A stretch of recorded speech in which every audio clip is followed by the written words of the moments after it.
kalau boleh kita simpulkan itu sebenarnya ada 3. Yang pertama itu mengenai kedambaan Allah.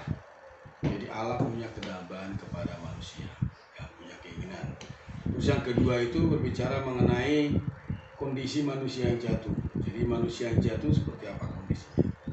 Terus yang ketiga, setelah manusia jatuh, nah Tuhan punya rencana. Nah, Dia punya perjanjian baru yang menjadi wasiat yang baru, yaitu adalah Kristus sebagai sertifikat kita. Tapi saya memiliki beban di bagian 1 Romawi dan 2 Romawi. 1 Romawi tadi yang kita dua bacakan, Yeremia pasal 2 ayat 13. Ya. Saya tadi mengatakan, sebab 2 kali umatku meninggalkan aku. Nah, bagaimana umat Israel meninggalkan Tuhan? Ya, Tuhan mengatakan apa? Mereka meninggalkan Tuhan sebagai sumber air hidup. Nah, kalau diterjemahkan lagi sebenarnya itu seperti tadi ayat pasal 17 ayat 7, berarti mereka tidak mengandalkan Tuhan, mereka tidak berharap kepada Tuhan.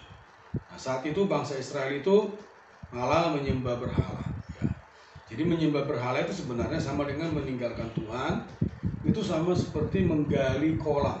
Ya, harusnya kolam itu kan menampung air. Nah, tapi bangsa Israel menyembah berhala, mereka menggali kolam tapi kolamnya bocor. Nah, ini sebenarnya pelajarannya sangat dalam ya. Jadi dalam hidup ini sebenarnya kita itu pasti minum air. Cuma airnya air apa? Air hayat apa air maut. Jadi sebenarnya Tuhan sedang ingin mengingatkan kepada kita ya bahwa kita perlu datang kepada Tuhan sang sumber air hidup itu. Itu sebenarnya kalau di Alkitab Tuhan itu Bapa itu sebagai sumber, Putra itu sebagai mata air, dan Roh itu sebagai salurannya di dalam roh kita. Ya, jadi inilah kedambaan Allah. Jadi kalau orang tanya apa sih kedambaan Allah? Allah ingin ya kita minum Dia, menikmati Dia sebagai air hidup. Ya, jadi nggak macam-macam ya. Jadi hari ini pun Tuhan ingin kita mengambil Dia sebagai air hidup kita. Amen. Jadi setiap hari mengambil Dia. Nah, jalannya bagaimana? Itu di Yesaya pasal 6 dikatakan bahwa melalui berseru kepada nama Tuhan, menimba mata air keselamatan, bersorak-sorai, bersemazmur, memuji Tuhan, banyak hal. Jadi yang penting adalah setiap hari demi hari kita minum air hidup. Amen. Ya, minum air hayat. Ya. Inilah kedambaan Allah. Ya, jadi Allah itu kalau kita lihat melalui kitab Yeremia ini ya nggak macam-macam ya, sangat simpel sekali. Jadi Dia ingin kamu umatku minumlah saya, ambillah saya sebagai kenikmatanmu, minumlah saya setiap hari. Maka tadi pasti di intro pemecah roti kita tadi kan saya minta Kidung 25 suplemen ya. Itu harusnya Kidung itu bisa hafal cuma 1 bait ya. Sauklah dengan girang ya dari mata air keselamatan ya. Pujilah namanya, serulah namanya. Jadi untuk menimba air keselamatan itu sangat sederhana. Pujilah namanya, serulah namanya ya. Bahkan saya beberapa hari ini bermitra 2 itu kita topiknya adalah jadi kalau kita tidak bisa berdoa, ya lebih baik kita memuji. Nah, Allah itu bertata di atas pujian kita. Dan ternyata hari ini pun kita memuji Tuhan, bersyukur kepada Tuhan, air hayat itu kita nikmati. Jadi hari demi hari kita bisa menikmati air hayat. Ya, jadi datang pagi-pagi kepada Tuhan, jangan langsung ambil FKKP-nya, mending ya bersuruh nama Tuhan, bersorak ria, ya, memuji Tuhan, doa yang pendek-pendek, ya. Tuhan, aku terbuka kepadamu. Tuhan, aku mau minum air hayat, ya. Oh Tuhan, aku datang kepadamu. Nah, ini tiap hari kita doakan. Kita doakan tiap hari, ya. Saya mengikuti juga ya bahwa ini saya khawatir kita terlalu banyak kebenaran tanda kutip ya. Kita ikutin Bible study di mana-mana ya. Tetapi kita tidak mempraktekannya. Ya, nah ini berbahaya. Jadi kita tahu bahwa Allah itu sumber air hidup. Amin ya. Tapi berapa orang Kristen yang mengambil Kristus sebagai air hidup itu. Ya. Jadi dia menikmati air sukacita. Jadi setiap hari dalam penghidupannya, ya, dia tidak dikendalikan oleh yang lain. Jadi buktinya orang menikmati air hidup adalah, menurut saya ya, itu tidak kecanduan. Kecanduan itu macam-macam. Orang kerja itu bisa kecanduan loh. Ya, saya di kantor itu saya tahu juga ada beberapa orang itu kecanduan main game. Ya, main game itu kecanduan. Jadi bukan hanya anak remaja, orang-orang kecanduan main game. Jadi itu tangannya kan ketok kalau main game itu kan tangannya pasti kalau kayak PES tuh ini muter-muter, yang kanan itu untuk nembak-nembak tuh. Nah kenapa dia menurut saya sampai seperti itu, tidak mengenal batas. Udah kerja, saya nggak negur loh ya. Sudah kerja, sama sih. Jadi dia dapat sukacita dari game itu. Nah, padahal dia sudah bekerja loh, sudah punya anak, punya istri, tapi masih kecanduan main game. Saya khawatir itu nyampe rumah pun ya, itu masih main game di rumah. Jadi istri sama anaknya mungkin orang begitu diperhatikan ya. Kenapa? Karena game itu mengendalikan dia. Nah, zaman dulu bangsa Israel itu gamenya dia adalah berhala-berhala itu. Amen. Mereka sampai pergi ke Palestina, pergi ke Mesir ya. Mereka kecanduan. Nah, Tuhan mengatakan itu adalah seperti menggali kolam yang bocor bagi diri kami sendiri. Seolah-olah mereka bisa menikmati ya saat itu ya, bersorak ya, bersirak ya. Saya pikir-pikir itu orang menikmati Tuhan juga bersorak, orang yang menikmati game juga bersorak. Ya teriak lah ya, hore kan gitu kan. Nah sama sebenarnya, tapi hasilnya berbeda. Kalau orang minum air sumber hidup, dia nggak kehausan lagi. Tapi kalau orang menikmati hobinya, gamenya, itu haus lagi, besok lagi candu bahasa candu. Tapi kita sama Tuhan itu udah candu ya. Itu seperti kita mendambakan Tuhan. Kenapa? Karena dia memenuhi roh kita ya, membuat kita menikmati Tuhan. Jadi makanya saya terbeban tadi di sini ya. Orang perlu mengambil Tuhan sebagai air hidup ya, supaya dia apa? Mengandalkan Tuhan dan berharap kepada Tuhan ya. Nah, ini penting. Ya, jadi saya merasakan khususnya di masa pandemi ini ya, kita harus benar-benar sering-sering datang kepada Tuhan itu. Mengambil dia sebagai sumber air hidup itu. Caranya sangat sederhana ya. Bersorak riang, menyeru nama Tuhan ya, memuji Tuhan. Kalau kita tidak bisa berdoa, atau kalau kita bisa berdoa dengan doa yang pendek-pendek ya, doa-doa yang singkat. Misalnya, Tuhan aku terbuka kepadamu, Tuhan aku berpaling kepadamu. Nah itu kita doakan sedemikian ya. Jadi itulah keadaan kita ya. Jadi kita bersyukur kepada Tuhan. Tuhan tidak minta macam-macam kepada kita. Tuhan damba kita mengambil dia sebagai air hidup kita ya. Karena itu kita perlu datang kepada dia sebagai air hidup kita. Dalam pengalaman, kalau air hidup ini meresapi kita ya, menjenuh kita, pelan-pelan kita akan ditransformasi, diubah sama seperti dia. Nah, poin yang kedua adalah di satu pihak kita tahu kedambaan Tuhan, di pihak lain kita harus juga tahu kondisi kita. Banyak orang tidak mengenal dirinya ya. Manusia yang jatuh ya, sebagus-bagusnya apapun manusia jatuh, tetap dia orang jatuh.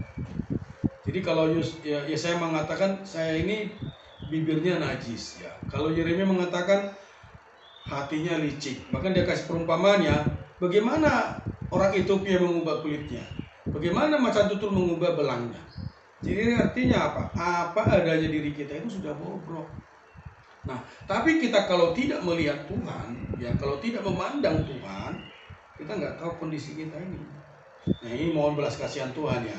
Maka seperti yang saya mengatakan, ketika dia melihat Tuhan Sang Raja itu, dia tahu dirinya adalah orang yang najis. Nah, ketika Ayub memandang Tuhan, dia juga tahu ya, Tuhan aku menarik perkataanku. Ya, dia tahu. Jadi sebenarnya memandang Tuhan, melihat Tuhan itu akan membuat kita melihat kondisi kita. Jadi kitab Yeremia ini satu pihak Tuhan damba kita minum dia sebagai air hidup, dia pihak lain juga perlu sorotan Tuhan, perlu kita memandang Tuhan ya. Jadi kita bisa melihat kondisi kita. Jadi datang kepada Tuhan ini dua hal. Satu, mengambil dia sebagai air hidup. Satu pihak lagi, Tuhan menyoroti kita. Kita memandang Tuhan, kita merefleksikan Tuhan, kita melihat Tuhan, kita hanya melihat kondisi kita. Nah, orang yang memandang Tuhan, dia pasti berharap kepada Tuhan, pasti mengandalkan Tuhan. Jadi Yeremia melihat perkara ini ya, jadi tidak mudah. Coba bagaimana kita ngubah orang Ethiopia kulitnya, kan tidak bisa kan? Udah lahirnya begitu. Terus macan tutul, tahu macan tutul? Macan tutul itu ya belang-belang. Kalau di Sumatera itu ada namanya harimau Sumatera itu ya lahirnya begitu, kecil udah begitu. Tidak bisa, bisanya hanya dengan pengubahan. Jadi itulah apa adanya diri kita. Diri kita itu najis, ciptaan lama itu bobrok ya. Ini harus kita sadari. Artinya apa? Kita perlu mengandalkan Tuhan. Kita perlu berharap kepada Tuhan. Amen. Nah, jadi ini adalah kasih karunia. Jadi ketika manusia jatuh seperti ini ya, Tuhan Yehova itu menyiapkan jalan keselamatan. Makanya dikatakan dia menumbuhkan tunas adil Daud. Orang menyebut dia adalah Yehova keadil benaran kita. Jadi Kristus berinkarnasi itulah tunas Daud, tunas yang adil. Supaya apa? Tuhan memberikan satu perjanjian yang baru kepada kita, menjadi wasiat yang baru, yaitu apa? Dia mengubah hati kita melalui apa? Dia memberikan hukum rohayat di dalam hati kita. Nah, inilah perjanjian Tuhan dan wasiat Tuhan. Tapi saya tidak begitu berbeban di sini, saya bebannya di 2 poin yang tadi ya. Yang tadi mengatakan bahwa pertama kita mengambil dia sebagai air hidup. Terus yang kedua adalah kita perlu memandang Tuhan. Memandang Tuhan, melihat Tuhan. Bahkan bila perlu melihat sebagai Tuhan Sang Raja yang berdaulat atas segala situasi. Ya. Jadi hari ini 2 hal ini perlu kita lakukan. Ya. Kalau orang sudah menyadari Tuhan sebagai air hidup, ya, dia pasti akan datang kepada Tuhan. Amin. Dia pasti akan mengandalkan Tuhan. Jadi makanya Nes ya, pagi-pagi perlu bangun. Ya. Jadi gurumu itu kan sangat bagus ya. Walaupun dia mungkin belum menempuh jalan pemulihan kita ya, tetapi satu hal, dia tiap hari memberikan bahan penyegaran pagi. Artinya apa?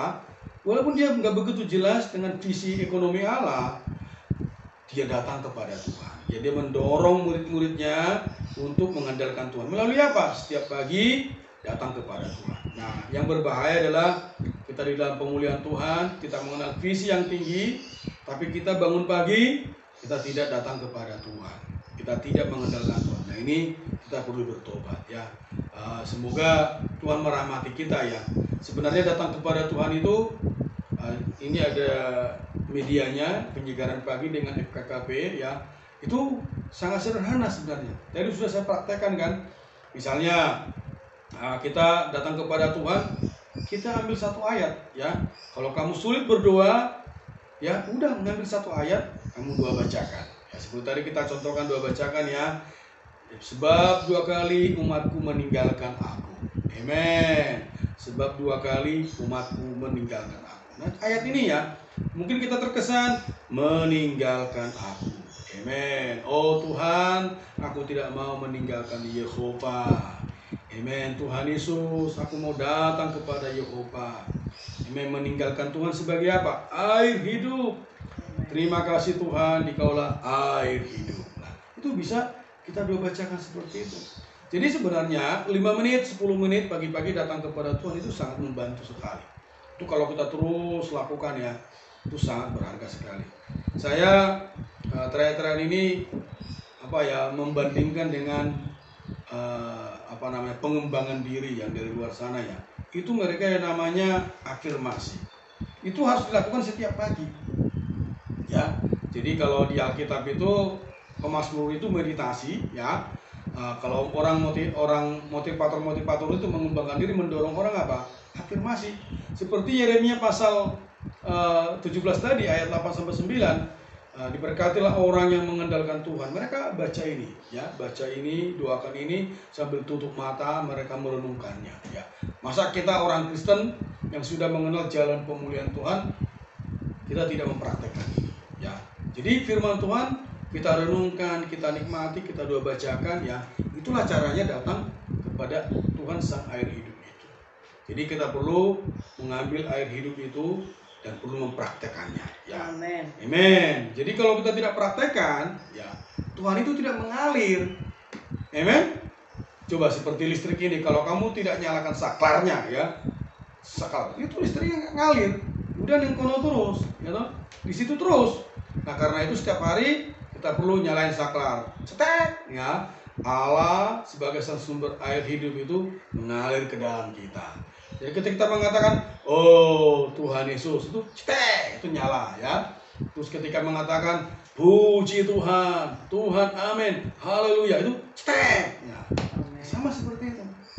Amen. Itu seperti membuka keran, air itu mengalir masuk ke dalam kita, atau listrik itu mengalir masuk ke dalam kita. Ya, semoga Tuhan merahmati kita.